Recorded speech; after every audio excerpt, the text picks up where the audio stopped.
Fala pessoal, sejam todos muito bem-vindos ao Qualis Concursos. Eu sou o professor Vinícius Guinandes, para os que ainda não me conhecem, sou professor de Informática e Tecnologia da Informação e hoje nós estamos começando aqui mais uma aula de informática, tá? Hoje o nosso assunto vai ser Linux, tá? Foi um assunto muito pedido por vocês, então eu acabei trazendo aqui para os nossos eventos. Dando continuidade aqui aos nossos eventos, no evento passado a gente falou aí sobre o impacto dessa pandemia na internet, né? Falamos de diversos assuntos, discutimos e um assunto que foi pedido por vocês foi a gente falar sobre Linux. Então é isso que a gente vai falar aí hoje, tá? Eu espero que vocês aproveitem a aula, espero que vocês gostem. Sejam todos muito bem-vindos. Qualquer pergunta eu estou à disposição aí no chat para falar com vocês. E vamos lá, vamos dar início aqui à nossa aula. Muito bem. Bom, aí galera, eu já trouxe aí até a foto do Tux, né, que é o Linux, que é o mascote do Linux. Então eu espero que alguma vez vocês já tenham visto ele, né? E não que isso vai ajudar alguma coisa na nossa preparação, mas vamos lá. Bom, antes só gostaria de deixar aqui as nossas redes sociais, tá? Aqui no YouTube, que vocês já devem estar acompanhando, Qualis Concursos. Também acompanhem-nos lá no Instagram, @Qualis Concursos, tá? Promoções, sorteios, tudo isso está ocorrendo lá, galera. Então não deixem de conferir. E também vou deixar aqui o meu Instagram. Se você tiver alguma dúvida sobre essa aula ou sobre alguma outra questão relacionada aqui à matéria de Informática e Tecnologia da Informação, pode me chamar lá no direct, que eu tenho o maior prazer em responder vocês. Legal? Muito bem. Bom, galera, vamos lá. Hoje a gente tem bastante coisa para falar sobre Linux, né? E uma coisa que eu gostaria de falar com vocês, galera, é que essa aula aqui ela vai se dividir em duas partes, tá? Então, próximo evento também a gente vai falar sobre Linux, vai ser a continuação dessa aula aqui. E é bem legal porque assim a gente consegue tratar bem do assunto e de uma forma calma, né? A gente não precisa correr com o conteúdo para querer terminar logo, porque aqui a gente não tem nenhum compromisso, né? Mas é legal, aliás, né? Eu tenho compromisso com vocês, né? De passar esse conhecimento. E é bem legal que a gente pode estar sempre conversando, debatendo. Então, por exemplo, alguma dúvida que ficar dessa aula, a gente pode tratar numa próxima aula, né? Isso que é bem legal aqui dos eventos do Qualis Concursos. Então vamos lá, vamos falar aqui da nossa agenda de aula, tá? Vamos começar aqui falando sobre os conceitos básicos, né? A parte introdutória de Linux. Aí a gente vai falar sobre as características do Linux, né? Sobre ele ser um sistema multitarefa, multiusuário. Vamos falar sobre as tão conhecidas interfaces gráficas do Linux, né? O Linux, por ele ser um software, né? Ele é um software, um sistema operacional open source. A gente tem diversos softwares que a gente consegue trabalhar aí no Linux, ok? Que inclusive faz parte da interface gráfica, né? Então a gente tem o GNOME, KDE, XFCE, várias outras. Vamos comentar também sobre os usuários, né? Então nós temos lá nós temos basicamente dois tipos de usuário, né? Nós temos o usuário tão famoso usuário root e o usuário comum. E, por fim, a gente conversa sobre os gerenciadores de boot, que é o famoso Grub e também o Lilo, tá? Para os que ainda não conhecem. E por fim, a gente finaliza o nosso evento resolvendo aí uma bateria de questões, de exercícios, de bancas, de provas anteriores. Então vamos lá, vamos começar aí de fato a nossa aula. Bom, galera, só para lembrar vocês, qualquer dúvida eu estou à disposição no chat. Não tenha dúvida de perguntar, interaja, tá? Mande a sua dúvida. Se você tiver vergonha de perguntar aqui no chat do YouTube, pode perguntar lá no meu Instagram, eu te respondo privado, sem problema nenhum, tá? Inclusive outros tópicos da matéria, ok? E me siga lá no Instagram também, tá? Eu estou sempre postando novos tópicos, pedindo sugestões de aula, tá? Então, vale ressaltar que isso aqui, galera, é um conteúdo que a gente faz para vocês, tá? E quem manda aqui realmente são vocês. Então, o que vocês pedirem, a gente faz. Legal? Muito bem, vamos lá então. Bom, primeira coisa, Linux. Galera, o Linux, como a gente bem sabe, né? Ele é da família dos sistemas operacionais, tá? sistema operacional. Então, o sistema operacional, né, só para a gente relembrar aqui alguns conceitos, o sistema operacional, ele é, na verdade, um software. Ele é um software. Mas ele é um software qualquer? Obviamente que não, tá? Ele é um software responsável por controlar o hardware. O hardware, tá? Então, toda aquela parte física do nosso computador. Por exemplo, placa-mãe, HD, é todo o sistema operacional quem é o software responsável por comandar aí esse hardware. Vale ressaltar também que o Linux ele é um sistema operacional baseado em Unix, tá? O Unix ele é um sistema operacional já legado, tá? Que surgiu ali basicamente junto com o DOS. E aí o Unix ele é um sistema baseado em texto, tá? Sobre com uma em que a gente interage com ele através de uma interface gráfica, a famosa tela preta, né? Bom, mais uma característica aqui do Linux, que ele é código aberto, está disponível sobre a licença GPL. O que é essa tal licença GPL? A licença GPL ela é uma licença que permite com que os usuários dessa ferramenta possam modificar, possam distribuir. Inclusive, por exemplo, se eu quiser pegar um Linux, fazer algumas modificações nele e vender esse Linux, eu posso, galera, sem problema nenhum, tá? Essa licença GPL, ela permite que eu faça isso, tá? Então, por exemplo, pode existir Linux que são comercializáveis? Sim, pode, sem problema nenhum. Inclusive existem, tá? Por exemplo, a gente vai comentar num próximo evento sobre as tais distribuições Linux, em que a gente tem diversas distribuições, como por exemplo, Red Hat, Ubuntu, Fedora, várias outras. E essa Red Hat, né, ou Red Hat, né, como você queira chamar, ela é uma versão que ela é comercializável, tá? Pelo ponto de vista dela de segurança. Então, ela é uma distribuição que ela é especializada em segurança para servidores. E aí, por isso, ela é um pouquinho cara, tá? Mas, claro que para empresas, às vezes é um custo que se justifica muito. Legal? Muito bem. Bom, galera, e aqui, né, algumas características, né? Ele é um sistema operacional multitarefa, ele é um sistema operacional multiusuário, ele suporta nomes extensos de arquivos e pastas e também possui conectividade com outros sistemas operacionais. Isso aqui a gente vai detalhar um pouquinho mais para frente, tá? Cada um deles aqui, mas já fiquem já com essas características aí na cabeça. Legal? Muito bem. Bom, GNU. Provavelmente você já deve ter ouvido falar aqui nesse tal de GNU Linux, né? O que é esse tal GNU Linux? Bom, galera, o Linux ele foi desenvolvido por um cara chamado Linus Torvalds, que é aí o guru, né? Ele é o pai do Linux. Esse projeto, né? Na verdade, foi um projeto que ele diz GNU is not Unix, que o GNU não é Unix. E esse projeto ele começou lá na década de 80, né, em 1983, com a proposta de criar um sistema operacional que seria totalmente compatível com o Unix. Né? E aí o Linus Torvalds, né, que foi o cara que criou esse Linux, ele criou o Linux baseado no Unix, como eu já bem expliquei para vocês. E aí, galera, muita gente acha que o Linux ele é a interface gráfica, né? Mas só que não. Tá? Aquelas interfaces gráficas que a gente bem conhece, na verdade são as distribuições. O Linux mesmo, que a gente bem conhece, que a gente bem fala, ele é apenas o kernel. Ele é apenas o kernel do sistema operacional. Professor, mas o que é kernel? Vamos lá.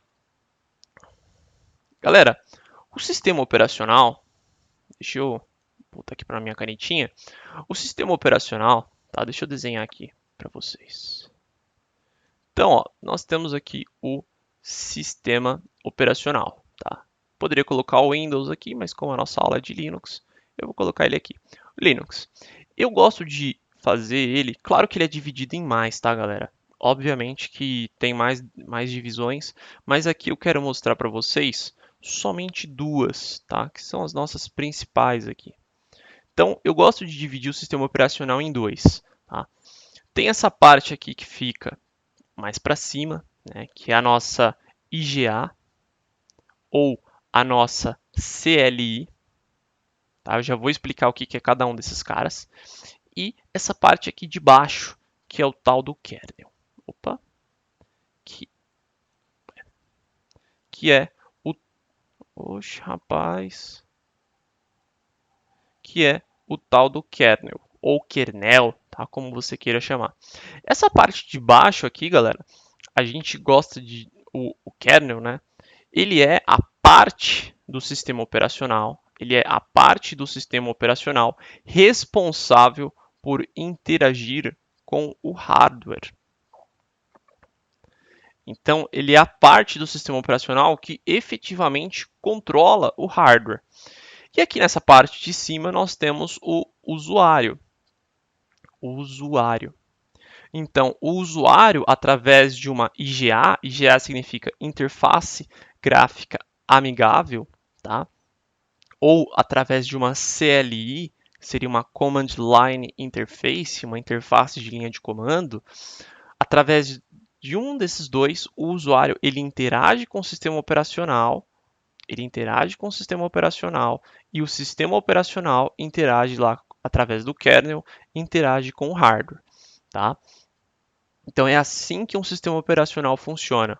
O Linux, galera, o Linux mesmo, ele corresponde só a essa parte aqui, ó.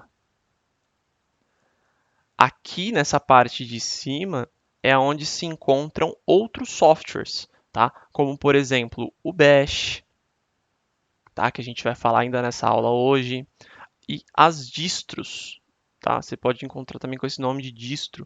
Essa caneta tá complicada. As distros, tá? Que são as famosas distribuições. Então tudo isso você encontra, tá? Então como eu falei, o Linux, galera, ele é só essa parte aqui de baixo, tá? Aqui para cima já são outros softwares que fazem essa interação com o usuário. Legal? Então é muito bem que você tenha isso salientado em mente. Já o Windows, galera, só para a gente fazer uma comparação rápida aqui, tá? O Windows, ele engloba tudo isso aqui, tá? Tanto essa parte de IGA quanto o kernel. O Windows, ele já engloba tudo isso aqui. E o Windows, galera, não tem como a gente personalizar, tá? O Windows, na verdade até tem, né? Mas não vem muito ao caso aqui. O Windows, ele não tem distribuições, tá? O Windows, ele tem versões, ok? Muito bem.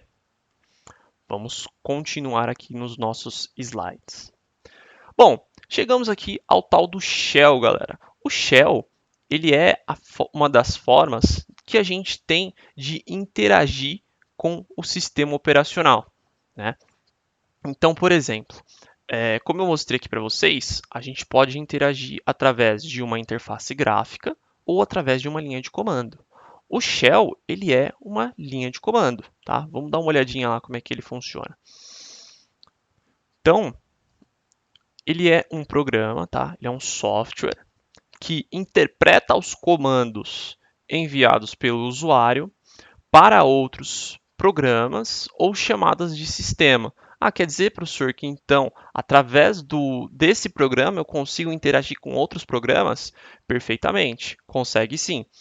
Ou chamadas de sistema, tá? Algum comando, né? Por exemplo, um exemplo de chamada de sistema, tá? Deixa eu até desenhar aqui para vocês. Mudar a cor da caneta. Um exemplo de chamada de sistema é o comando init 0. Init 0. Ah, professor, para que serve esse comando aí? Para desligar. Para desligar o computador. Tem um outro comandinho também que é bem parecido com esse, que é o init 6, que é para reboot. Reboot. Ou seja, para você reiniciar o sistema operacional. Ok? Muito bem. Então, o Shell, galera, é essa telinha aqui que vocês estão vendo, tá? Essa tela preta aí que a gente interage através dela. Opa. É também a tela onde são digitados os comandos, né? Então, ó, como você pode observar aqui, tá? Estão sendo digitados alguns comandos, ó. como por exemplo mempv, echo, ele deu o comando echo, né, this is some text. Vale ressaltar, galera, que o shell ele é case sensitive. E o que é case sensitive? Case sensitive, galera, significa que ele faz uma diferença entre maiúsculas e minúsculas. Então, por exemplo, se você digitar, se você tiver dois arquivos na mesma pasta, por exemplo, aula.pdf e aula.pdf, né? Aula.pdf. Basicamente, ó, esse aqui está em maiúsculo, esse aqui está em minúsculo. O Linux permite isso, tá? O Linux permite isso. Já o Windows não permitiria esses dois arquivos aqui no mesmo diretório, na mesma pasta, tá? Muito bem. Bom, e aí nós chegamos ao tal do Bash. Galera, o Bash, ele é, na verdade, um interpretador de comandos, né, que também são conhecidos como shell. Então, basicamente, para facilitar, o shell ele é a espécie e o bash é o gênero. O que seria mais ou menos isso, né? Só para a gente não fazer confusão entre shell e bash, tá? Aqui tem que ficar bem claro isso. Então, shell, galera, é de fato a linha de comando como a gente bem conhece. Existem vários tipos de shell. Inclusive no Windows também existe o tal do PowerShell, tá? E aí, o Bash, ele é um programa que é da família Shell, entendeu? E aí, né, você tem esse Bash e você tem diversos outros programas que podem ser programas Shell, tá? Então, o Shell, na verdade, é a espécie, tá? Qualquer programa que interaja ali com através de uma linha de comando, ele é considerado um shell, tá? E por padrão, o Linux ele utiliza esse programa chamado Bash, ok? Simples assim. Legal? Galera, se você estiver curtindo essa aula, tá? Não esquece de deixar o like aí, isso ajuda bastante a gente, tá? Compartilha esse vídeo aí também com seus grupos de estudo, ok? Chama a galera para vir assistir a aula, tá? Isso ajuda bastante a gente com o número de visualizações, ok? Aproveita aí também esse tempinho que eu tô falando aqui para tomar a sua água, seu café, para dar aquela relaxada, porque é muito importante, né, galera? A gente já está chegando aqui aos 17 minutos de aula, né? E depois dos 15, 20 minutos, a nossa atenção ela começa a decair, né? E é muito importante que a gente distraia ali no momento, né? Inclusive, vou até tomar minha aguinha aqui também, né? Muito importante para vós. E é bom que a gente faça essa interação, né? Inclusive, só para a gente dar uma, uma falada aí sobre o mundo dos concursos, né? É que, galera, após passar essa pandemia, né, a maioria dos concursos vão voltar e vão voltar com muita força. Né? Atualmente a gente está tendo, né, alguns concursos na área da segurança pública e também na área da saúde, que são as duas áreas essenciais aí que não podem faltar. Nesse momento a educação está sendo, né, um pouco deixada de lado, né, com toda essa polêmica do Enem, toda essa coisa, mas é interessante com que a gente continue estudando para os nossos concursos. Por quê? Porque depois que isso passar, galera, vai ser um concurso atrás do outro, tá? Como vocês mesmo bem sabem, professor Gustavo Musi e professor Nilman, eles sempre falam, a Receita Federal, galera, tá com déficit imenso, tá? Imenso de funcionários públicos. E não só a Receita Federal, receitas estaduais, né? A gente tem aí o próprio ISS, desculpa, o Cefaz aqui de São Paulo, que está para abrir concurso, né? E temos diversos outros concursos aí para abrir, ok? Então continue estudando, galera, não para, tá? Não desiste. Só de você estar aqui já é uma vitória, ok? E depois de todo esse papo, vamos voltar lá para nossa aula e vamos dar continuidade ali aos nossos slides. Muito bem. Bom, características do Linux. Galera, nessa parte aqui, ela é um pouquinho, né, um pouquinho decoreba, mas é interessante que a gente saiba bem sobre esses conceitos aí, ok? Então, o Linux, ele tem algumas características, tá? Assim como o Windows, e na verdade eles são bem parecidos, tá? Vamos dar uma olhadinha aqui em cada um deles. Conforme eu tinha prometido lá no início da aula. O Linux ele pode ser enquadrado nas seguintes características. Então, ele é um sistema operacional multitarefa. O que é um sistema operacional multitarefa, professor?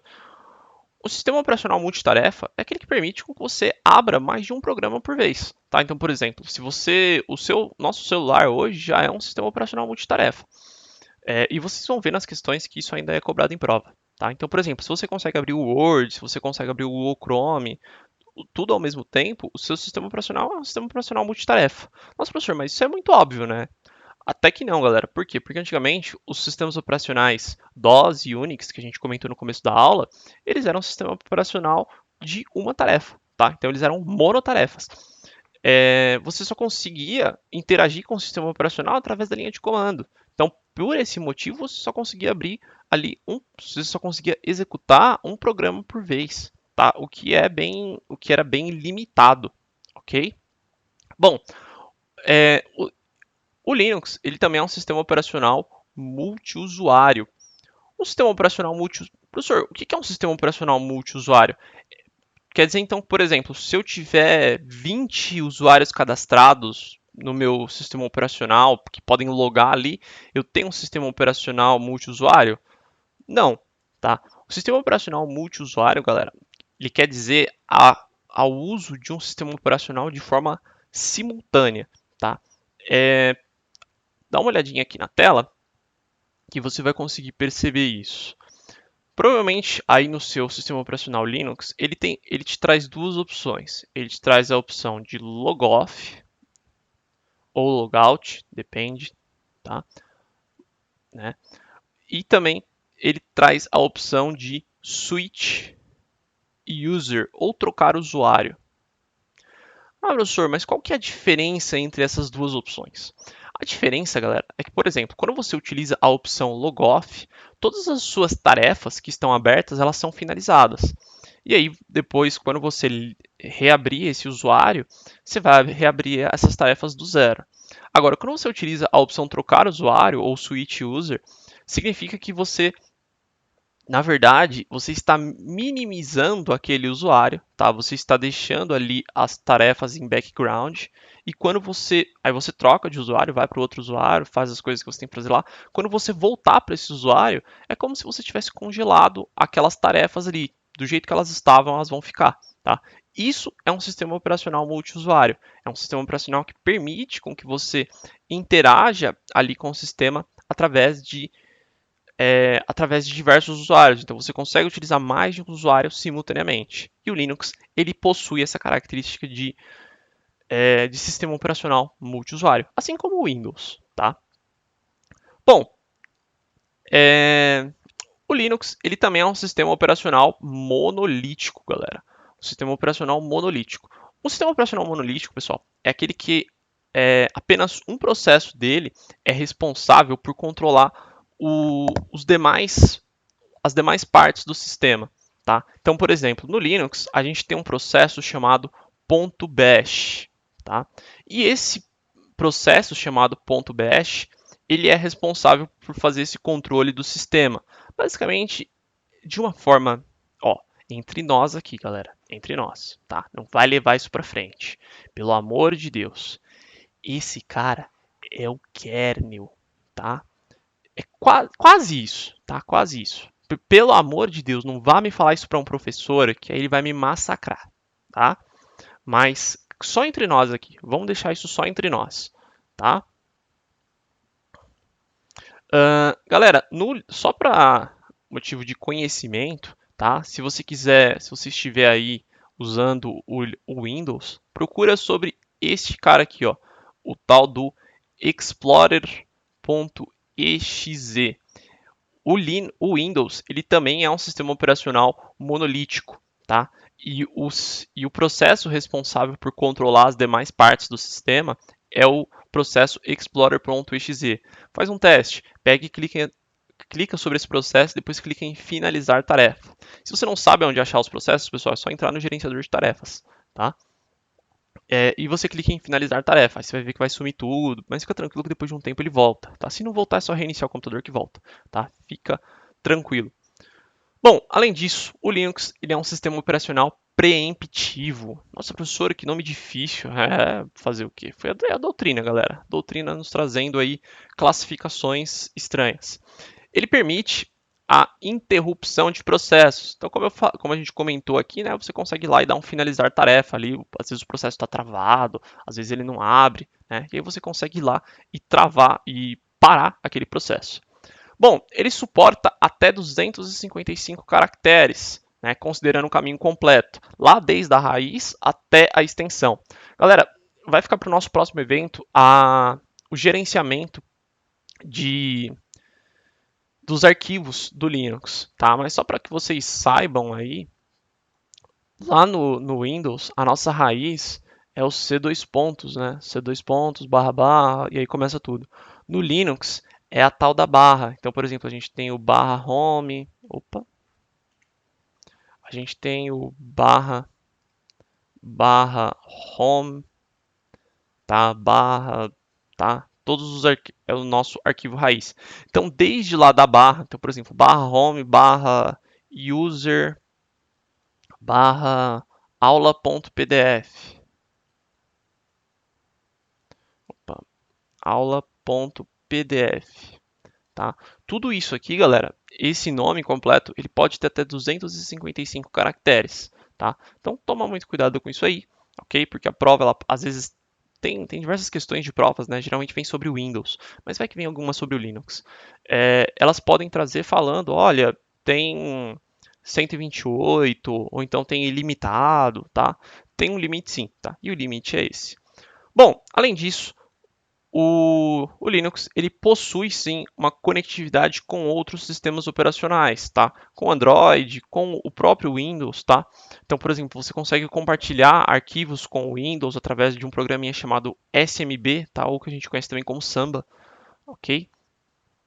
Bom, no processo de instalação cria-se uma partição swap, que é conhecido como memória virtual. Galera, swap, isso aqui é muito importante, tá? Atualmente já não é muito, aliás, é usado, né, por padrão, mas isso aqui não é tão requerido nos momentos atuais. Por quê? Porque hoje a gente tem memórias RAMs desculpa, de 16, 32, de 128, 256 gigas, tá? Que é muito, tá? Na época, galera, a gente estava falando de kilobytes, tá? Hoje a gente fala de gigabytes, que é uma diferença gritante, tá? É muito alta a diferença. Então, basicamente, galera, para que servia inicialmente essa tal memória swap ou memória virtual, né? Pensa-se que o quê? Quando você tem os arquivos abertos, né, eles ficam alocados ali na sua memória RAM. Então, se você tem uma memória de 8 GB de memória RAM, né, você consegue alocar até 8 GB de programas abertos, de processos rodando ali no seu sistema operacional, ok? Beleza, e aí você vai abrindo abas ali no Google Chrome. Vai abrindo aba e aquelas abas elas vão consumindo. Quanto mais abas você abre, quanto mais processos você abre, mais memória o seu computador vai alocando ali, né? E aí chega uma hora que acabam os 8 gigas, né? Antigamente, galera, o que acontecia? Quando você completava a memória RAM, era tela azul, tá? E não tinha essa. E aí era por isso que aparecia a tão famosa tela azul. E aí para isso criou-se a memória swap, ou se pode, a gente vai fazer uma questão sobre isso, ou a tal do swapping, ou memória virtual, tá? Pode aparecer com esses três nomes. E aí, o que é isso? Isso é o sistema operacional, tá? É quando o sistema operacional, você faz isso quando você está instalando o sistema operacional. Você pega lá o seu HD e aí você reserva uma parte do seu HD para fazer esse swap, tá? E o que seria isso? Esse swap ele vai funcionar, tá? Isso aqui esse primeiro aqui que eu desenhei é o HD e esse segundo aqui é a memória RAM. Então, basicamente seria o que? Aqui você tem os pentes, né, da memória RAM. E aí quando essa memória RAM ela encher por completo, galera, ela vai começar a pegar aqui uma parte do HD. É claro que isso vai afetar o desempenho do seu computador, isso é óbvio, tá? Vai trazer uma lentidão, mas é melhor uma lentidão do que efetivamente travar o seu computador, não é mesmo? E aí ela começa a alocar processos, a alocar tarefas no HD, tá? Então é isso que basicamente que é o swap, ok? Bom, outra coisa também, outra característica do Linux é que ele é um sistema operacional modular. O que é um sistema operacional modular? É aquilo que só fica na memória RAM, né, na memória RAM que a gente comentou aqui, aquilo que está sendo utilizado durante o processamento. Desculpa, pessoal, não é na memória RAM não, tá? É numa memória do processador, tá? Aquelas memórias L1, L2, L3, tá? E depois ela é liberada, ou seja, basicamente vem, processa e sai, tá? Simples assim. Legal? Muito bem, vamos continuar aqui os nossos slides. Chegamos então à interface gráfica. Pessoal, a gente já comentou aqui, né, rapidamente sobre a interface gráfica, mas vamos lá, vamos agora conhecer de fato, né, basicamente definindo aqui, né, o que são cada uma delas. Então, eu já apresentei para vocês, né, a interface GUI ou a interface GA, que é a interface gráfica, né, como a gente bem conhece, que a gente interage através do mouse, né, vai clicando nos ícones, tá? E a gente também tem a interface de texto, que a gente interage através do teclado, através de comandos com com o sistema operacional. Toma muito cuidado, pessoal, para não confundir a interface gráfica com a distribuição, tá? A distribuição, galera, que a gente vai comentar no nosso próximo evento, é na verdade um conjunto de softwares, tá? A interface gráfica, ela só diz respeito à interface gráfica mesmo, ok? Então vamos conhecer aí as principais interfaces gráficas. Bom, nós temos a primeira delas é a tal da GNOME. Então, ela é uma das mais utilizadas, tá? Ela é uma das mais utilizadas. E está presente nas distribuições Debian e Ubuntu, tá? Então, ó, Debian e Ubuntu, galera, são distribuições. GNOME é a interface gráfica. Então, olha como ela é bonitinha aí, tá vendo? Ela parece muito a do macOS, né? E tem uns ícones bem definidos, né? Claro, pessoal, eu acho que em uma prova, tirar um print e perguntar qual interface é qual, eu acho que a banca jamais faria isso. Mas o que ela pode fazer é perguntar, por exemplo, qual, quais são as interfaces gráficas, tá? Como as bancas perguntam quase que sempre. Galera, dá uma olhadinha aqui, ó. Olha que curioso esses softwares aqui, ó. Draw, Office, Impress, Writer, né?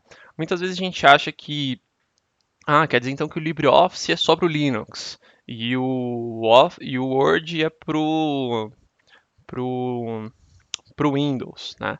O pacote Office é para o Windows. Galera, não tem nada a ver isso, tá? Esses softwares, né? Eles podem, a plataforma LibreOffice, ela pode ser instalada tanto no Linux quanto no Windows, tá? É um conjunto de softwares multiplataforma, tá? Que a gente fala que é um conjunto de softwares multiplataforma, quando ele consegue operar em mais de um sistema operacional, ok? Agora, já o pacote Office, ele só tem suporte somente ao Windows mesmo, tá? Você não consegue instalar o pacote, até consegue por meio de umas gambiarras, mas para nossa banca, tá? A gente não consegue instalar o Office no Linux. Bom, a gente também tem o KDE, tá? A interface KDE. Basicamente, ela é bem parecida aqui com o Windows, né? Então a gente tem aqui o menu iniciar, aquela coisa toda, tá? E por isso ela também ela é bastante utilizada, tá? Porque ela aparece bastante ali com o Linux e está bem próxima do usuário comum. Se você for reparar aqui ao lado, né, nessa área aqui onde eu estou passando o cursor do mouse, nós temos aqui a interface de linha de comando, tá? Então aqui nós temos um bash aberto, ok? E aqui logo abaixo nós temos seria algo como se fosse um navegador, alguma coisa do tipo. Legal? Nós temos a interface XFCE. A interface XFCE, pessoal, geralmente usa-se naqueles computadores que não têm uma boa configuração, né? Não tem um bom hardware. pelo fato dela ser leve, tá? Pelo fato dela ser rápida e leve. Então você pode ver que os recursos dela são bem limitados e por isso ela possui um desempenho melhor, né? Desempenho mais leve, mais tranquilo para você rodar numa configuração um pouco menor. Bom, obviamente, pessoal, há outras interfaces, tá? Então eu recomendo que vocês anotem aí no caderno, tá? Nós temos a Unity, LXDE, Mate, Cinnamon, OpenBox, Blackbox, Windows Maker e outras. Legal? Muito bem. Bom, usuários. Galera, chegamos aqui então aos usuários, tá? Como eu comentei lá com vocês lá na nossa apresentação, nós temos dois tipos de usuários. Nós temos os usuários comuns e nós temos o tal do super usuário, que é o tal do root, tá? Quando você instala o sistema operacional, todo o sistema operacional Linux já vem ali com o root instalado, ok? Que basicamente é o administrador do sistema. Vamos comentar aí sobre cada um deles, começando ali pelo usuário comum. Então, o usuário comum, pessoal, todos eles possuem um diretório em /home. Tá? Então, quando você cria um usuário, né, logo que você instala o sistema operacional, você já precisa criar um usuário comum. Né? Esse diretório /home, ele equivale ao diretório /user, ao diretório /user, ou usuários no Windows. /user não, né? Perdão. Seria basicamente o C dois pontos barra barra C dois pontos barra barra user, ok? Que seria no Windows. E é nesse diretório, né, nesse diretório /home, em que se encontram as pastas do usuário. Eu já tinha até colocado aqui, nem precisava escrever, né? Que se encontram os diretórios do usuário. Pessoal, vocês vão verificar que quando a gente abre a linha o painel de comando, né, a gente tem esse símbolo aqui. Tá? Esse símbolo indica que a gente está com o usuário sem privilégios, tá? Sem privilégios de administrador. Deixa eu voltar aqui. Ó, quer ver? Deixa eu ver se aparece alguma coisa. Seria mais ou menos nessa linha aqui. Mas tem uma foto depois eu consigo mostrar um pouquinho melhor para vocês. Tá? Aqui acho que não está aparecendo. Mas não tem problema, daqui a pouco eu mostro. Tá. Agora, o usuário root, pessoal, ele é um usuário com todas as permissões. Tá? Com todas as permissões.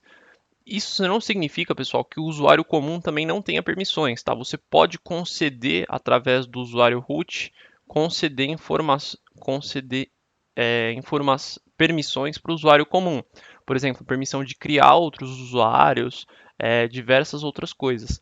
Tá? Dá para fazer isso também. O usuário root ele tem todas as permissões e também, obviamente, grandes responsabilidades. Nessa imagem abaixo, tá, que eu vou mostrar no próximo slide, vamos lá no próximo slide que eu já mostro aqui para vocês. Tá? Então, ó, basicamente, né, aqui a gente tem uma linha de comando, tá?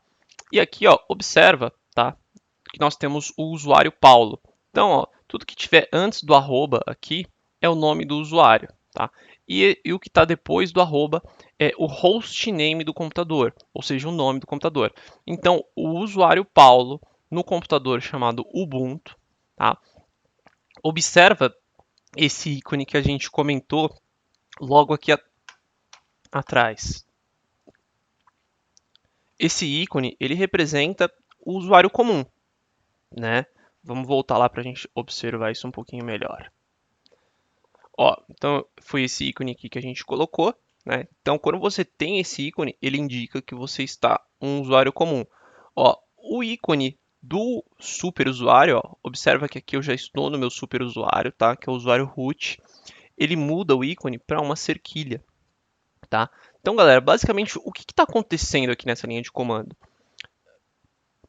O usuário Paulo, ele executou esse comando sudo pswd root, tá? Que basicamente é o que? Esse sudo é como se fosse assim, olha, eu quero como administrador fazer isso aqui, tá? Como administrador fazer isso aqui. Então, tipo assim, eu quero super permissões para fazer isso. e ele quer trocar a senha do root, tá? Então, só que, obviamente, né, para ele precisar fazer isso, ele precisa saber a senha do root, tá? Aí ele vai digitar a nova senha, redigitar, a senha vai ser atualizada. Aí o que ele fez aqui? O usuário Paulo deu um comando suroot. O que é o comando suroot? É um comando para você trocar de usuário. Então você passou do usuário você passou do usuário Paulo para o usuário root. Então observa aqui, ó, a linha de comando pediu a senha, né, do usuário root e depois trocou lá para o usuário root. E aí ele já assumiu aqui. Agora, quem está comandando de fato essa linha é o usuário root. Legal? Que é basicamente, pessoal, o que eu explico aqui no texto todo, tá? Para a gente precisar ficar lendo aqui, né? Então, já expliquei aí para vocês. Legal? Bom, galera, é muito importante, tá, que a gente saiba basicamente sobre o que se tratam esses usuários, tá? Porque a prova, obviamente, vai te perguntar aí sobre eles. E quando você sabe, né, basicamente o que é a permissão de cada usuário, fica fácil você trabalhar, tá? Isso não significa que o usuário comum ele não tenha permissões. Toma muito cuidado com isso. Ele consegue, por exemplo, alterar a própria senha, ele consegue criar pastas, ele consegue fazer várias outras coisas, tá? Só que, por exemplo, um usuário comum, ele não consegue criar pastas dentro de pastas de sistema, por exemplo, tá? Essas permissões aí eles são vedadas. Você precisa ou mudar para o usuário root para fazer isso, ou você precisa usar aquele comando sudo antes, tá? Quando você usa o sudo, é tipo como se você estivesse falando assim, olha, estou usando aqui meus superpoderes especiais, tal. Aí você só digita a senha do root e beleza, aquele comando ele é executado, tá? Então, para você fazer esses comandos de usuário, basta que você use o sudo antes ou que você se mude para o usuário root, tá? Utilizando o comando su, beleza? Muito bem, vamos prosseguir aí. Galera, chegamos então aqui ao gerenciador de boot, tá? O que é boot? Galera, dar boot em alguma coisa é ligar, tá? Então, por exemplo, quando você vai dar boot no seu... Por exemplo, você vai falar, dá um boot aí no seu computador. É ligar o computador, tá? E quando você vai dar boot, né, num computador, que você vai ligar, eu trouxe até essa questãozinha que vocês estão vendo aí em cima. É possível utilizar dois sistemas operacionais simultaneamente no mesmo computador? O que vocês acham? Tá? Bom, antes de responder essa pergunta, eu tenho uma outra. Tá? É possível instalar dois sistemas operacionais no mesmo HD? Tá? Deixa eu desenhar aqui para vocês observarem, então. Então, né, basicamente eu tenho aqui ó, um HD. Geralmente a gente instala só o Windows, né? A gente instala só o Windows. Mas eu poderia, por exemplo, instalar um Windows e um Linux, tá? Sem problema nenhum, tá? Então é possível sim que eu instale aí dois sistemas operacionais no mesmo HD, tá? Então, galera, quando a gente aperta o botãozinho lá para ligar o computador, né? O que acontece? Né? A gente já comentou sobre isso no nosso evento presencial. E além disso, galera, eu gostaria, tá? Esses nossos eventos aqui, eles são complementares aos nossos cursos presenciais, tá? Então, se você não conseguiu, né, acompanhar os nossos cursos presenciais, entre em contato aqui com o Qualis Concursos, tá? Ou lá pelo Instagram. Se você tiver interesse em adquirir, tá? Aqueles cursos que foram gravados lá no presencial, é muito legal. Por quê? Porque, olha, nesses eventos, galera, eu estou utilizando muito esses eventos para comentar coisas que não deram tempo da gente comentar lá, tá? Então, basicamente, eu diria que isso aqui é uma complementação do que a gente não viu lá. E se você usar essa complementação aqui para complementar aquilo lá, eu diria que você vai ficar muito fera em informática, tá? Voltando aqui ao nosso assunto, então, basicamente, a gente instalou, né, dois sistemas operacionais e, como a gente bem sabe, quando a gente liga o computador, quais são os três softwares que são executados? Como a gente bem sabe, nós temos a BIOS, o Post e o Setup. Né? Então, esses três softwares, eles são executados, tá? Eles ficam localizados lá na memória ROM, né? E aí, posteriormente, né, depois que esses três softwares passam, eles entregam o comando do computador ao sistema operacional que está sendo executado, tá? E ele localiza e fala, olha, aonde que tá o sistema operacional? Quem é responsável por identificar aonde está o sistema operacional é a BIOS, tá? Basic Input Output System, ou seja, sistema básico de entrada e saída. Então ele vai identificar os dispositivos que estão conectados no computador. Se tiver um HD ali, ele vai identificar aquele HD. E se tiver um sistema operacional, a BIOS também vai identificar. Quem vai testar esse sistema operacional, obviamente, é o POST. E aí ele vai entregar ali o comando para o HD. Tá? E é o HD quem vai ficar responsável por inicializar ali o sistema operacional. Claro, né? De uma forma grosseira, é o HD que vai ficar responsável ali por inicializar o sistema operacional. Só que, e se nós tivermos dois sistemas operacionais? Aí complica, porque se eu deixar um por padrão, o outro não vai funcionar de nada, tá? Tem um sistema, pessoal, tem uma parte ali do nosso HD que se chama MBR, ou Master Boot Recorder, né? Essa MBR, galera, é onde fica localizado o nosso gerenciador de boot. É onde fica o nosso gerenciador de boot. E ali, nessa parte chamada MBR,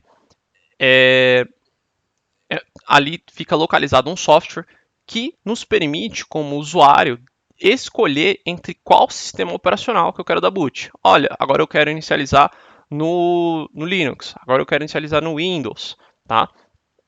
E respondendo a nossa pergunta aqui que eu acabei de fazer para vocês, tá? Não é possível, tá? Não é possível utilizar dois sistemas operacionais simultaneamente. Não dá.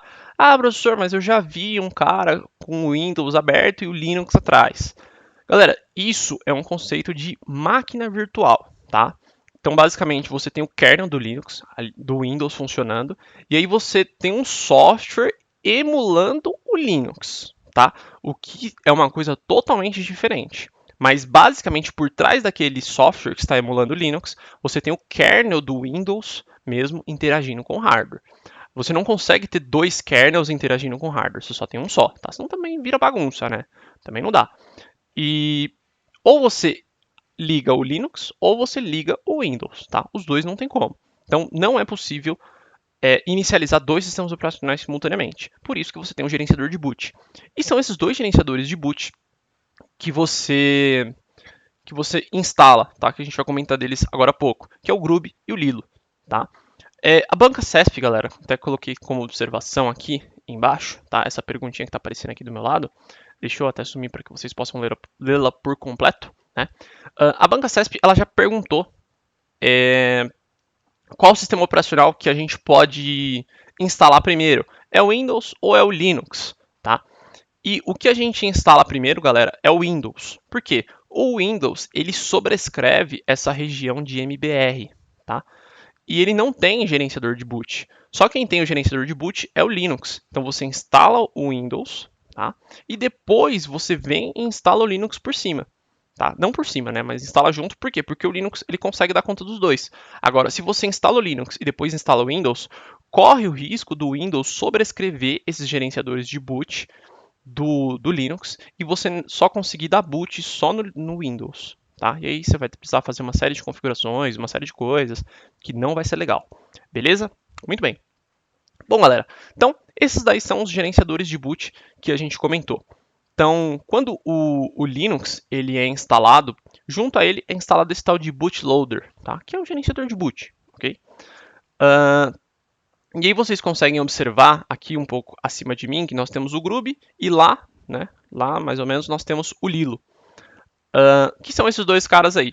O Linux, ó, se você observar aqui, galera, não sei se dá para ver muito bem, né? Nós temos aqui, ó, o Windows e o Gentoo. Gentoo é uma distribuição do Linux, tá?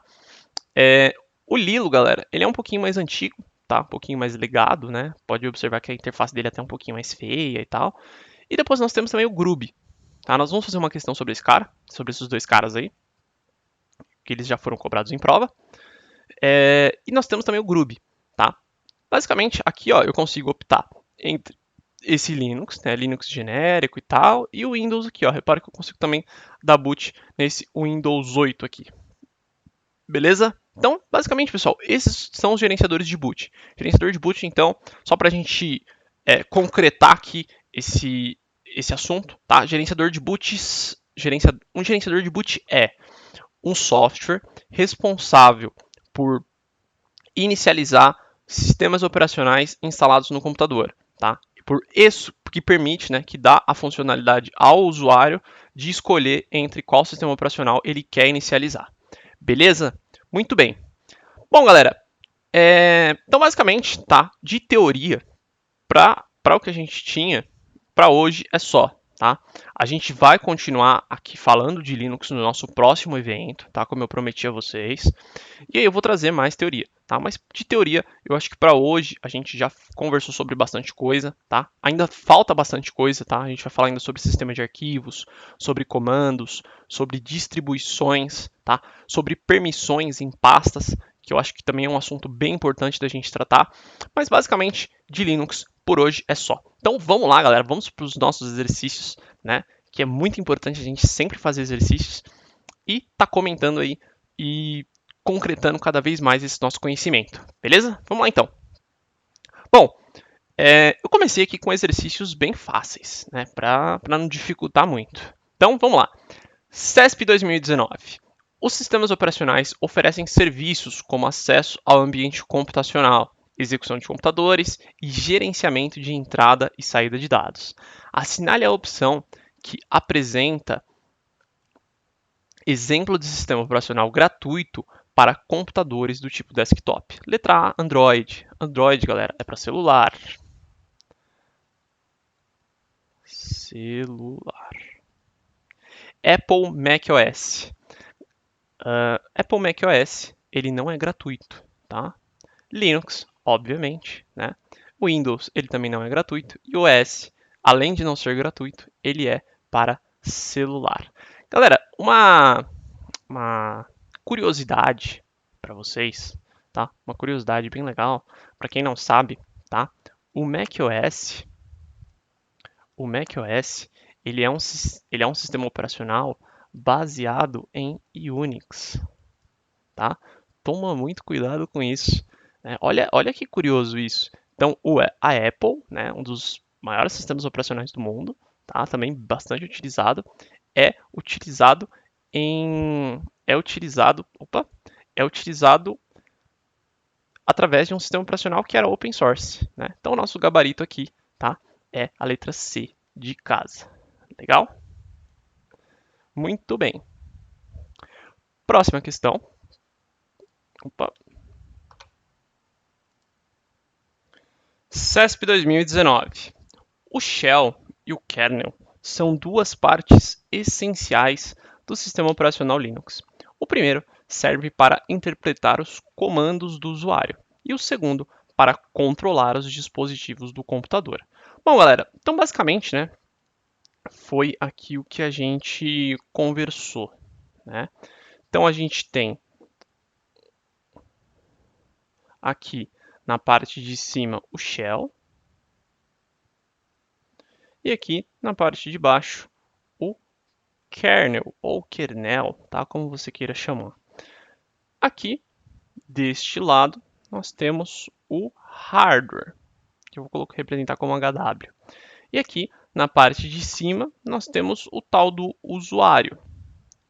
Então, o usuário, pessoal, através de uma linha de comando, através do bash, né, que foi o que a gente comentou, ele envia comandos aqui para o shell, tá? Então, por exemplo, o comando init 0 seria um comando aqui para desligar o computador.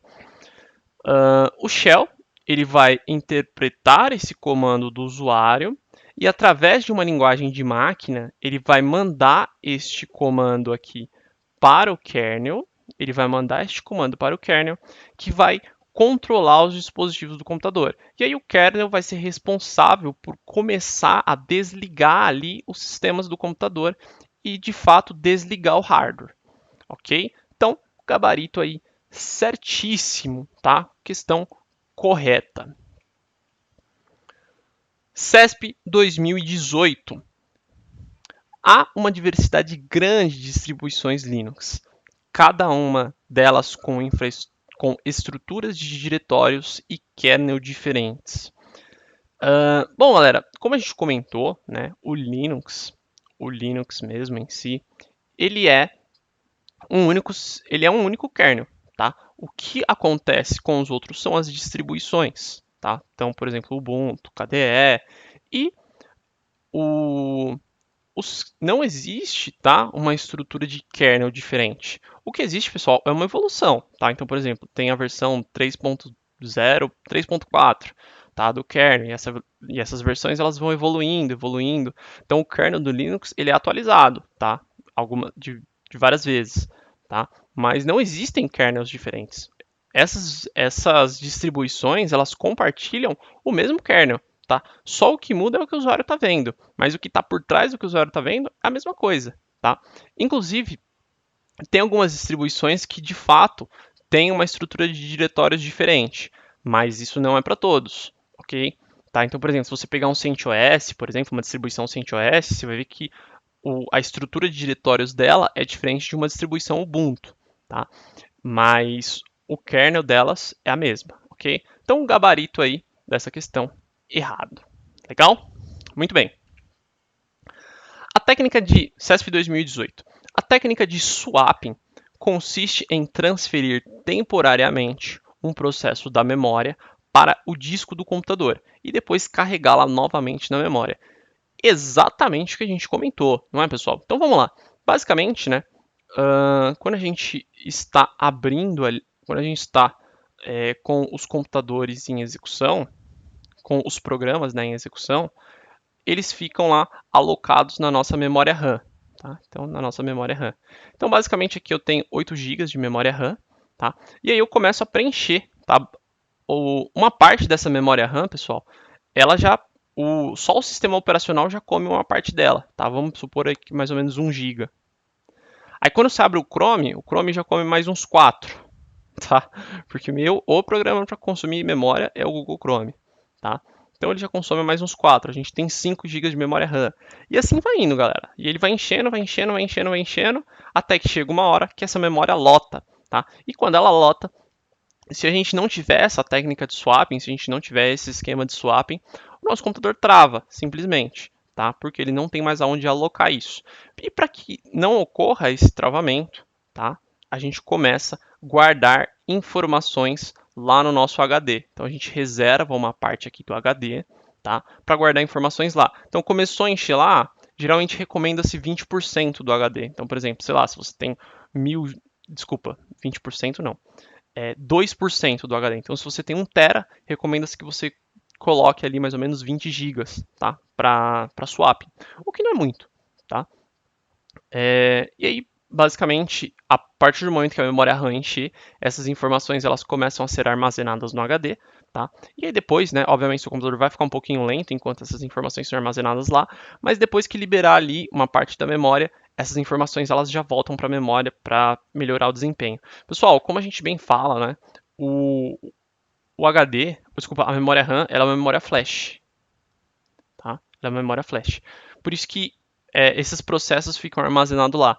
Se esses processos eles ficassem armazenados no HD, o desempenho do nosso computador seria muito lerdo, mas muito lerdo mesmo, tá? Por quê? Porque o HD, pessoal, ele é uma memória de armazenamento, tá? Ele é uma memória ali, tipo, para você colocar a coisa lá e deixar, não para você ficar consultando toda hora, tá? Inclusive, quando você liga o computador, pessoal, quando você liga o computador, o seu sistema operacional, ele está armazenado no HD.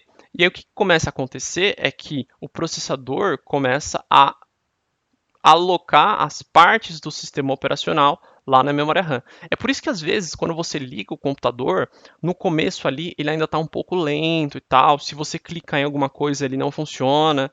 Por que que isso acontece? Isso acontece, pessoal, porque o computador ele está ainda, né, o sistema operacional ele ainda está sendo alocado na memória RAM. E só depois de um certo tempo que você liga ele que ele funciona efetivamente, não é isso? Então, né, o gabarito aí da nossa questão está perfeitamente correto. Legal? Muito bem. Próxima questão. O Linux é um sistema operacional em que cada usuário consegue ter apenas um processo ativo por vez. Processo esse que é iniciado automaticamente quando o sistema é carregado. Galera, isso aqui, né, seria basicamente, né, um sistema operacional monotarefa, tá?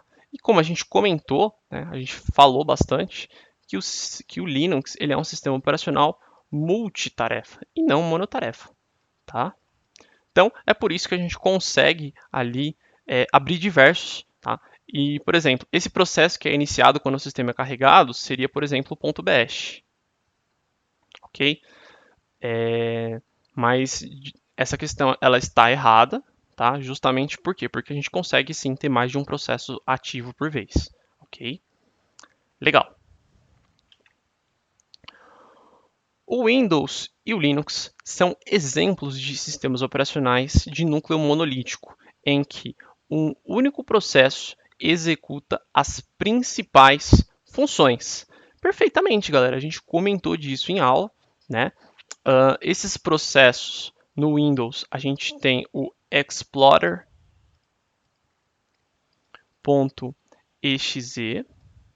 e no Linux a gente tem o .bash. Tá? São esses dois processos, né, que são responsáveis por executar as funções de sistema, por controlar o sistema, controlar a parte de armazenamento, controlar memória, todas essas coisas aí. Tá? Então, são esses dois processos que são responsáveis por isso. Por isso, o gabarito da nossa questão aqui está perfeitamente correto. Legal? Próxima questão. CESP 2018. Na utilização do terminal de qualquer sistema operacional Linux, como o Ubuntu, tá? Então o Ubuntu seria aqui a distribuição, né? O aparecimento do caractere seria aqui o cifrão, né? Cifrão no prompt de comando indica que o usuário que esteja conectado é o superusuário root. Galera, então basicamente, né, o que a gente teria aqui, né? A gente teria um root, aí a gente tem o arroba, né? Aí a gente tem o hostname da máquina, vamos colocar aqui, ó. Seria, por exemplo, Ubuntu-PC, tá? Seria o meu hostname da máquina. E aí aqui eu teria esse símbolo, tá? Quando a gente tem um usuário root, pessoal, a gente tem aqui, ó, a cerquilha, tá? Cerquilha, jogo da velha, como você queira chamar, tá? E não o cifrão. O cifrão, pessoal, ele é para usuários comuns, tá? Então, por exemplo, lembra lá que a gente comentou do usuário Paulo? Ubuntu-PC. Tá? E aqui tem dois pontos. E aí aqui eu digitaria os comandos. Né? Então é assim que fica lá na minha linha de comando. Legal? Então, essa questão aqui ela está errada porque não é esse caractere que aparece. Tá? O caractere correto seria a cerquilha. Galera, aqui né, no evento, na aula, é bem fácil da gente matar uma questão dessa. Mas, meu, imagina numa hora de prova, geralmente o pessoal deixa a informática por último, né?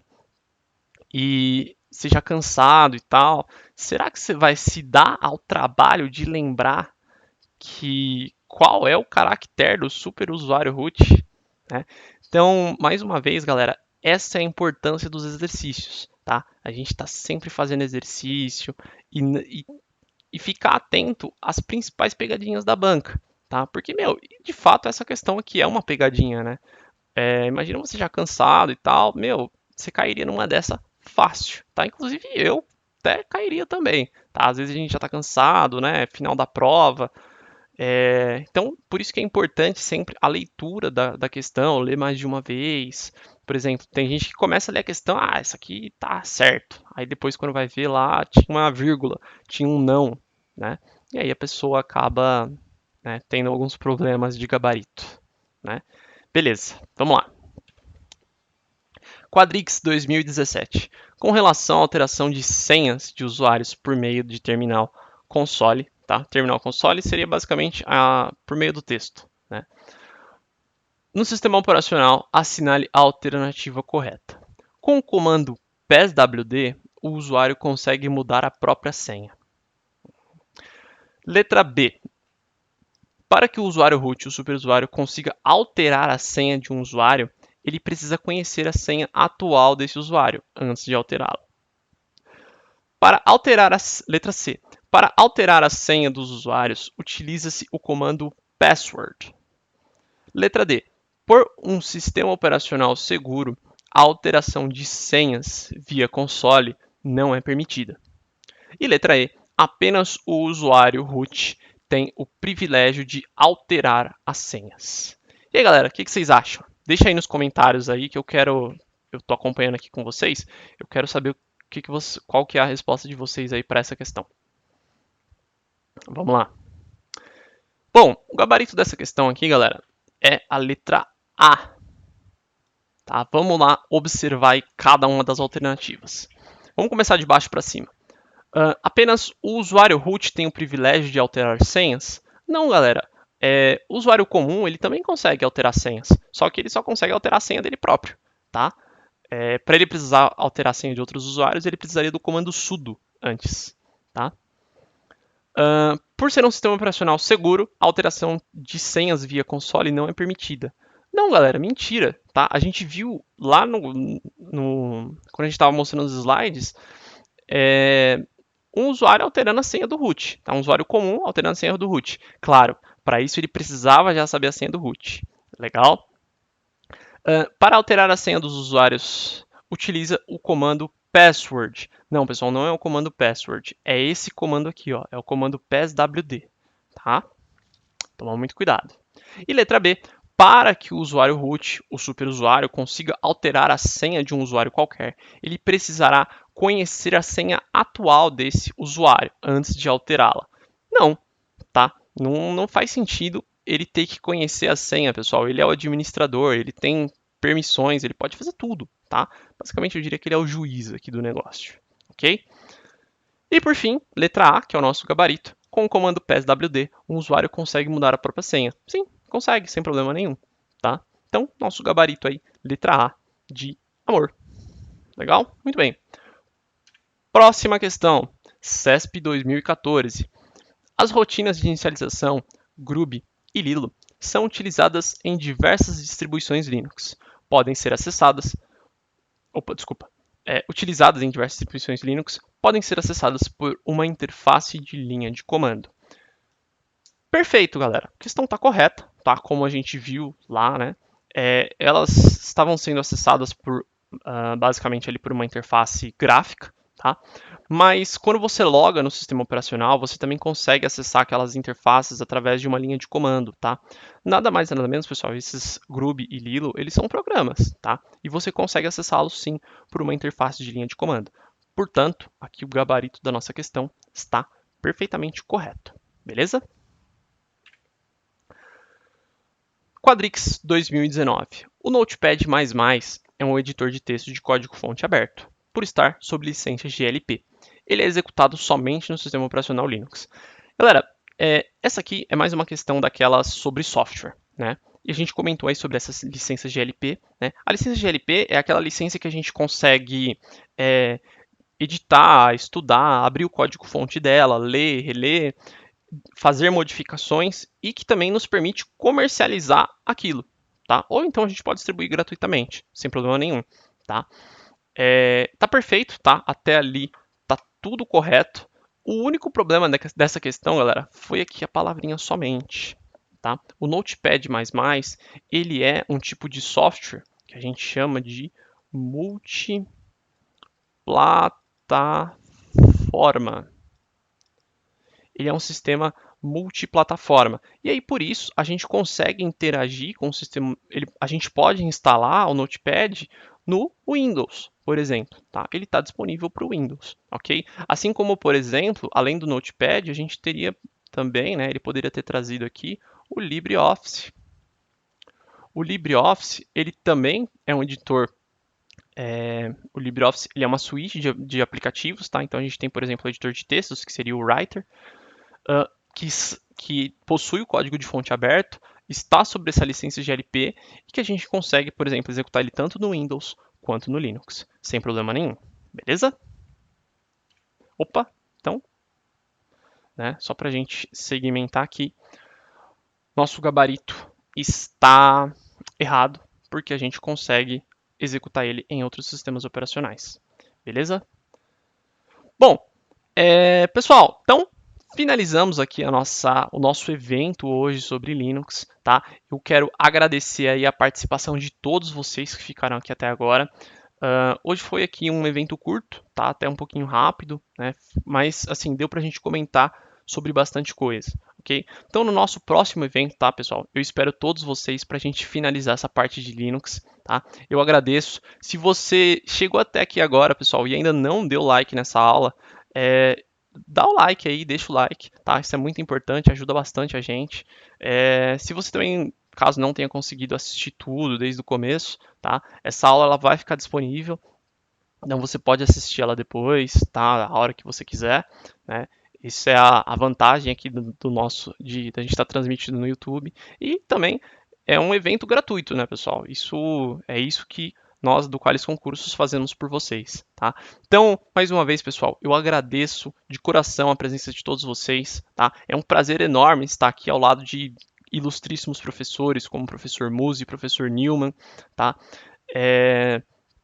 Passando aí também um pouco do meu conhecimento para vocês. Eu espero muito que vocês tenham gostado do evento, tá? Deixo aí mais umas vezes as minhas redes sociais. Se você quiser, tiver alguma dúvida, pode entrar em contato comigo lá no Instagram.